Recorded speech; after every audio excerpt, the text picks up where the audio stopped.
ഉണ്ടോ ഇല്ലയോ അത് പോസ്റ്റ്മോർട്ടത്തിന് ശേഷമേ പറയാനാവൂ.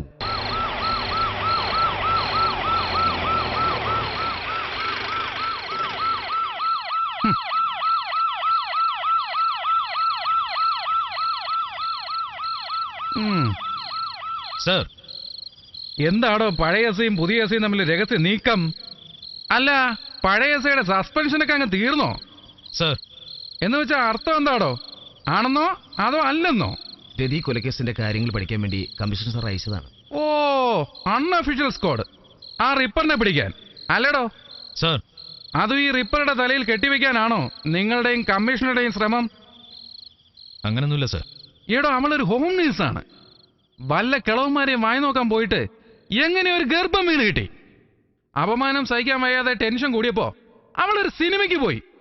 സിനിമ കണ്ടപ്പോ വീണ്ടും ടെൻഷൻ കൂടി. ഇപ്പോഴത്തെ സിനിമകളൊക്കെ അങ്ങനെയാണല്ലോ.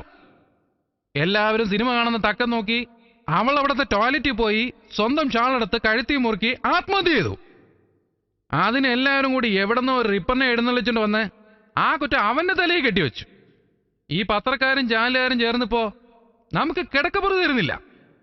നിനക്കൊക്കെ കഥയുണ്ടാക്കാം, മറുപടി പറയണ്ട ഞാനാ ഇവിടെ ഇരുന്ന്.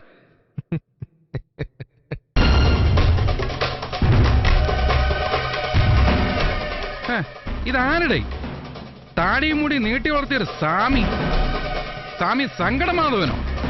എടേ, കൊച്ചു പെമ്പിള്ളയുടെ പുതിയ CD വല്ലതും ഉണ്ടോടെ കയ്യില്? സർ, അന്ന് ആ തിയേറ്ററിന് മുമ്പിൽ നോ പാർക്കിങ്ങിന് പിടിച്ചുകൊണ്ട് വന്നതായിരുന്നു. ഓ, ആ തന്നെ ഞാൻ ഓർക്കുന്നു, ആ മൂട്ട വണ്ടിയുടെ ഓണർ. ഇനി ഇവനായിരിക്കും ഇവിടെ റിപ്പർ. പറയാൻ പറ്റില്ല. ഒരു 302ഉം 375ഉം ചാർജ് ചെയ്തിട്. കുറെ വർഷം പൂജപ്പുര കിടക്കട്ടെ. ഇവന്റെ ആളുകൾ ആരും വന്നില്ല അന്വേഷിച്ച്. അങ്ങനെ വരാൻ ആരും ഇല്ലെന്ന് തോന്നുന്നു സർ. എങ്കിലും ഒരു പെറ്റി അടിച്ച് നാളെ തന്നെ അങ്ങ് ഇറക്കി വിട്ടേക്ക്.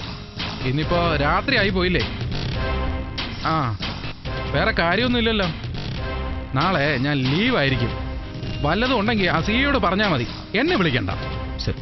എന്റെ അപ്പച്ചിയുടെ മോള് പ്രസവിച്ച് കിടക്കുക, ഒന്ന് പോണം. ആ, അപ്പൊ ഞാൻ പോട്ടടേ. സർ, നിന്റെ ഈ സാറേ വിളിയുടെ അർത്ഥമൊക്കെ എനിക്കറിയാം. പോടാ പുല്ലേന്നല്ലേ? സർ. ആ, നീ വിളഞ്ഞങ്ങ് മൂക്ക്. അപ്പൊ ഞാൻ തള്ളി